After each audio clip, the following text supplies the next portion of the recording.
Bismillahirrahmanirrahim. Assalamualaikum warahmatullahi wabarakatuh. Dan salam UiTM di hatiku. Pada hari ini, kami dari kelas IC 2201D, kumpulan 6 akan membentangkan tajuk kertas kerja kami, iaitu kepentingan dan faedah mengetahui nasah dan mansuh. Tapi sebelum itu, izinkan saya memperkenalkan ahli kumpulan saya terlebih dahulu. Ahli pertama, Afiq Zakwan bin Mat Osman. Ahli kedua, Ahmad Iskandar bin Syarul Riza. Ahli ketiga, diri saya sendiri, Mio Alif Haikal bin Muhammad Nur Asrat. Ahli keempat, Muhammad Aidi Akmal bin Muhammad Zamri. Dan ahli kelima, Rizqullah Syauqi bin Azmi. Maka, apakah objektif yang ingin dicapai? Pertama, menjelaskan kepentingan dan faedah mengetahui nasah dan mansuh. Kedua, menerangkan bahagian-bahagian yang terdapat di dalam nasah. Ketiga, memberi penerangan tentang perkara-perkara yang tidak boleh dinasahkan. Keempat, menjelaskan sebab-sebab nasah tidak lagi berlaku pada masa kini. Dan kelima, menerangkan tentang nasah tilawah menurut pandangan Islam liberal. Seperti mana yang kita ketahui, nasah dan mansuh merupakan antara ilmu yang penting dan perlu diketahui oleh umat Islam dalam memahami proses perundangan Islam. Walau bagaimanapun, terdapat sebahagian umat Islam masih berselisih pandangan dan pendapat tentang nasah dan mansuh.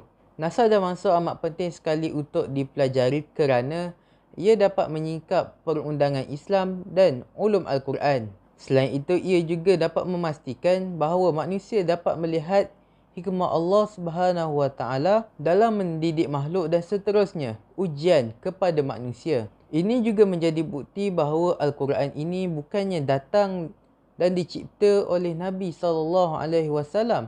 Malah, Al-Quran ini datang daripada Allah SWT yang maha bijaksana. Antara perkara utama dalam memahami Islam ialah dengan mengenali nasah dan mansuh. Lebih-lebih lagi jika terdapat adanya dalil-dalil yang bertentangan atau tidak tepat. Masalah ini dapat diselesaikan dengan kita memahami atau mengetahui manakah dalil yang diturunkan terlebih dahulu dan manakah dalil yang diturunkan kemudian. Kita teruskan dengan konsep nasah dan mansuh. Nasah dari sudut bahasa mempunyai 3 makna. Pertama, mengangkat atau menghilangkan. Kedua, mengganti sesuatu kepada sesuatu yang lain. Dan ketiga, memindahkan sesuatu kepada sesuatu yang lain. Manakala nasah dari sudut istilah ialah membatalkan sesuatu hukum syarak dengan dalil hukum syarak yang baru. Ia juga bermaksud menghapuskan hukum syarak yang telah sabit dengan cara yang dikehendaki oleh syarak dalam bentuk-bentuk yang tertentu. Antara dalil yang menyatakan syariat menasahkan ayat Al-Quran ialah di dalam surah Al-Baqarah ayat 106. A'udzubillahi minasyaitonirrajim. Ma nansah min ayatin aw nunsiha na'ti bi khairin minha aw misliha. Alam ta'lam anna Allah ala kulli syai'in qadir. Sadaqallahul azim. Maksudnya, apa saja ayat yang kami mansuhkan atau yang kami tinggalkan, kami datangkan dengan ganti yang lebih baik daripadanya atau yang sebanding dengannya. Okey, kita teruskan dengan berbahasa ulama tentang nasah dan mansuh. Yang pertama ialah ulama yang menyokong nasah dan mansuh, dan yang kedua ialah ulama yang menolak nasah dan mansuh. Ulama yang menyokong nasah dan mansuh, sekelompok besar daripada ulama ini berpendapat bahawa nasah di dalam Al-Quran tidak boleh diragui kerana ia sebagai bukti bahawa Allah sentiasa memerhatikan keadaan umatnya mengikut kepada keperluan dan kepentingan pada zaman tersebut.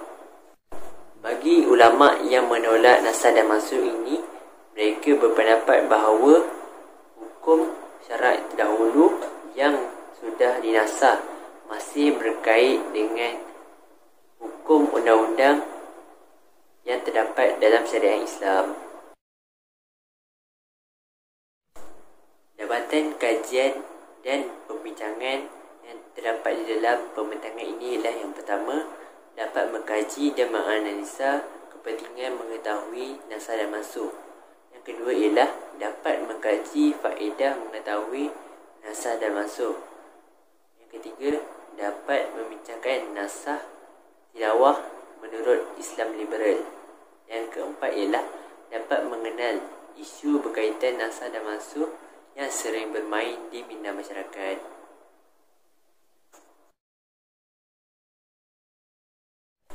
Okey, terdapat 4 bahagian nasah, iaitu yang pertama Al-Quran dengan Al-Quran, yang kedua Sunnah dengan Sunnah, yang ketiga Al-Quran dengan As-Sunnah, yang keempat As-Sunnah dengan Al-Quran.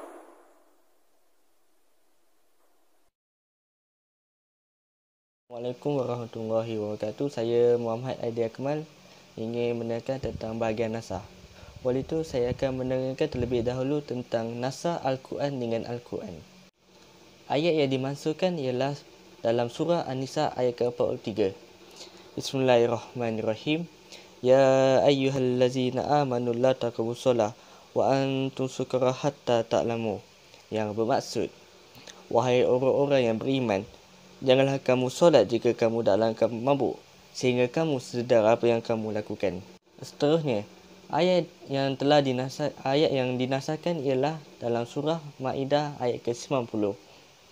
Bismillahirrahmanirrahim. Ya ayyuhallazina amanu innamal khamru wa maisir wa ansabu wa allamu rijsun min amalin syaitan fashtanibuhu la'allakum tuflihun. Yang bermaksud, wahai orang-orang yang beriman, sesungguhnya arak, judi, berhala, menit nasib adalah perkara keji dari amalan syaitan. Kerana itu, jauhilah agar kamu mendapat keuntungan. Okey, kesimpulan dari nasah Al-Quran dengan Al-Quran ialah dalam surah An-Nisa ayat ke-43, pada waktu itu umat Islam boleh minum arak lagi, kerana Allah telah menyatakan dalam ayat tersebut bahawa apabila kita ingin solat, kita mesti sedar dan bukan dalam keadaan mabuk. Oleh kerana itu, pengharaman arak belum dilaksanakan lagi. Selepas ayat surah Maidah ayat ke-90 diturunkan, maka Allah telah melarang kita untuk meminum arak kerana ia adalah salah satu amalan syaitan. Apabila kita minum arak, Allah ada mengatakan bahawa arak itu akan memberi kita kerugian. Oleh itu Allah telah menyuruh kita untuk menjauhi perkara tersebut. Oleh sebab itu telah berlakunya pengharaman terhadap arak tersebut. Seterusnya, saya akan menerangkan tentang nasah Al-Quran dengan Sunnah. Ayat yang telah dimasukkan ialah dari surah Al-Baqarah ayat ke-180. Bismillahirrahmanirrahim. Kutiba alaikum iza hadara ahadukum maut inna taraka khairan wasiya lil walidaini wa aqrabaini bil ma'ruf haqqa aliyul muttaqin. Yang bermaksud, kamu diwajibkan apabila seseorang dari kamu hampir mati, jika ia ada meninggalkan harta, hendaklah dia membuat wasiat untuk ibu bapa dan kaum kerabatnya dengan cara yang baik, iaitu menurut peraturan agama, sebagai satu kewajipan atas orang-orang yang bertakwa. Sadaqallahul azim. Terusnya, ayat nasah ialah dari hadis Abi Umamah, iaitu An Abi Umamah radhiyallahu anhu qala sami'tu Nabi sallallahu alaihi wasallam inna Allah qa'ata kulli dhi haqqa wa haqqahu fala wasiya lil waris.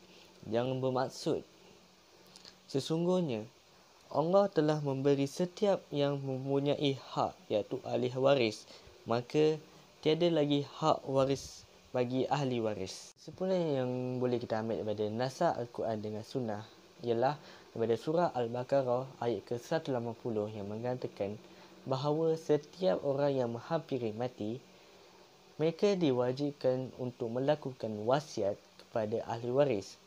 Oleh itu, hukum telah dijatuhkan hukum wajib kepada setiap orang yang menghampiri mati melakukan wasiat kepada ahli waris. Selepas Nabi Muhammad SAW telah bersabda, hak waris telah digugurkan kerana Allah telah menyatakan bahawa setiap ahli waris telah mendapat haknya, iaitu daripada faraid. Maka telah gugurnya kewajipan kepada si mati tadi untuk melakukan wasiat kepada ahli waris. Yang ketiga, iaitu nasah sunnah dengan Al-Quran. Ayat yang telah dimansuhkan ialah daripada hadis Ibnu Abbas, iaitu an Ibnu Abbas qala Soli Rasulullah SAW wa ashabahu illa baitul maqdis sittatan asyar syahraran summa sarafatun qibla ba'dah. Yang bermaksud, dari Ibnu Abbas berkata Rasulullah SAW dan para sahabatnya telah solat menghadap Baitul Maqdis selama 16 bulan sebelum berpaling ke arah kiblat selepas itu.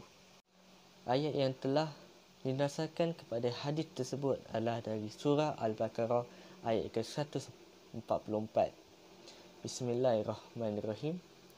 Qad nara taqalluba wajhika fis samai falanwalliyannaka qiblatan tardaha fawalli wajhaka syatra masjidil haram wa haitsuma kuntum fawallu wujuhakum syitra wa innal ladzina utul kitaba la ya'lamuna annahu haqqun min rabbihim wa ma Allahu bighafilin amma ya'malun. Sadaqallahul azim. Yang bermaksud, kerap kali kami melihat engkau, wahai Muhammad, berulang-ulang menadah ke langit, maka kami benarkan engkau berpaling menghadap kiblat yang engkau sukai.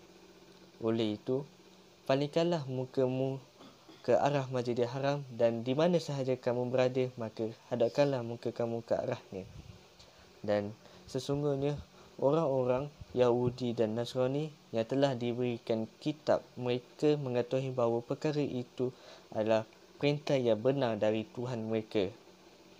Dan Allah tidak sesekali lalai akan apa yang mereka lakukan.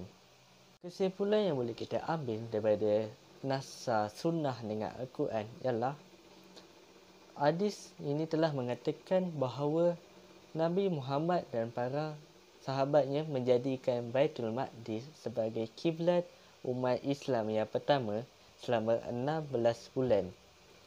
Selepas turunnya ayat ke-144 dalam surah Al-Baqarah, Allah telah memerintahkan kepada Nabi Muhammad SAW untuk menukarkan kiblat pada Baitul Maqdis kepada Masjidil Haram. Oleh sebab itu, ayat Quran ini telah menasahkan hadis tersebut untuk menukarkan kiblat daripada Baitul Maqdis kepada Masjidil Haram. Dan akhir sekali, Masjidil Haram telah menjadi kiblat kepada umat Islam sehingga kini. Akhir sekali ialah nasah sunnah dengan sunnah. Dalam bahagian ini terdapat 4 nasah hadis, iaitu yang pertama, nasah mutawatir dengan mutawatir. Yang kedua, nasah ahad dengan ahad. Yang ketiga, nasah ahad dengan mutawatir. Dan akhir sekali yang keempat, iaitu nasah mutawatir dengan ahad. Seterusnya, hikmah mempelajari hukum nasakh dan mansukh. Terdapat 4 hikmah mempelajari hukum nasakh dan mansukh. Yang pertama adalah hukum nasakh dan mansukh dapat memberikan keringanan kepada umat Islam sejajar dengan peredaran zaman. Yang kedua, dapat menguji keimanan dan ketakwaan umat Islam dengan diperintahkan atau dilarang dengan sesuatu hukum yang baru. Yang ketiga, dapat menjaga kemaslahatan umat Islam mengikut peredaran hukum. Dan yang terakhir, dapat menghilangkan kekeliruan dalam perundangan syariat pada zaman itu. Seterusnya adalah perkara-perkara yang tidak boleh dinasahkan. Terdapat 3 perkara, iaitu yang pertama, seluruh hukum-hukum asas yang qat'i yang telah ditetapkan oleh Allah Subhanahu Wa Taala. Contohnya rukun-rukun iman, asas-asas ibadah dan akidah yang diputuskan secara qat'i. Yang kedua, sesuatu yang tidak berubah mengikut peredaran zaman dan keadaan, atau lebih mudah disebut sesuatu yang sentiasa dilakukan pada tiap-tiap zaman, seperti sifat-sifat yang baik dan juga yang asasi. Contoh yang seperti sifat-sifat yang baik ialah kebenaran, taat kepada ibu bapa, keadilan dan sebagainya. Yang terakhir, apa-apa hukum syarak yang telah ditetapkan akan berkekalan sehingga hari kiamat tiba. Contohnya seperti kewajipan untuk berjihad kepada jalan Allah SWT.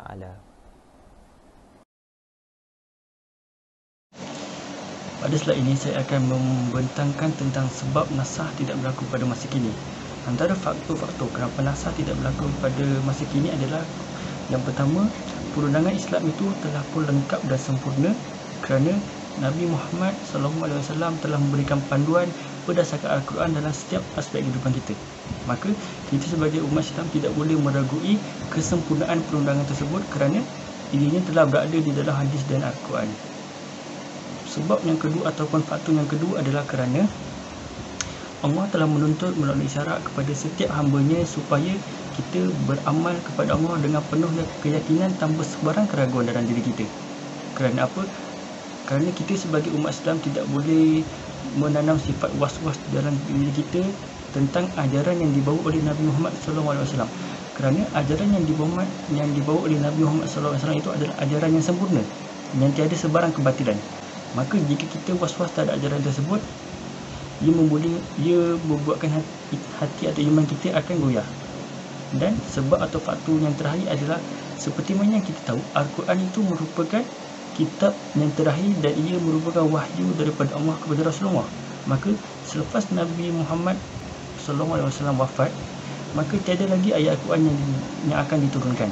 Maka berdasarkan pernyataan ini, apabila tiada lagi ayat Al-Quran yang akan diturunkan, maka tidak akan berlakunya nasah dan mansuh lagi.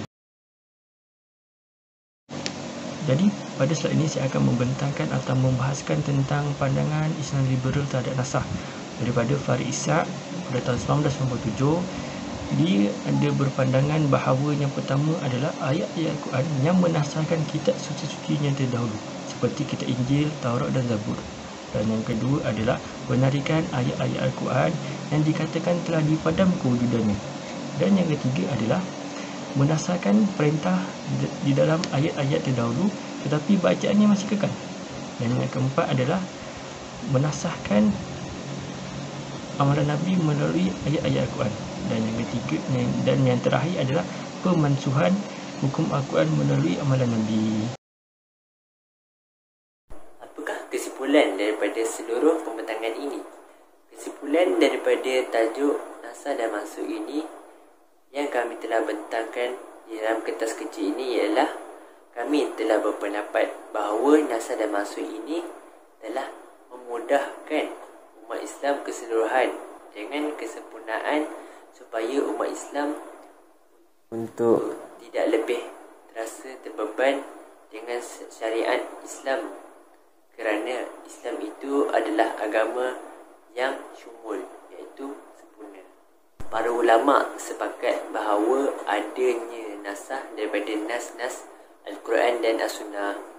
Apabila sesuatu itu menyimpang dari jalan yang lurus dan mengikuti jalan-jalan orang yang sesat, maka ia akan menjadi kesesaraan kepada seseorang itu. Itu sahaja daripada kami. Sekian, wabillahi taufiq wal hidayah. Wassalamualaikum warahmatullahi wabarakatuh.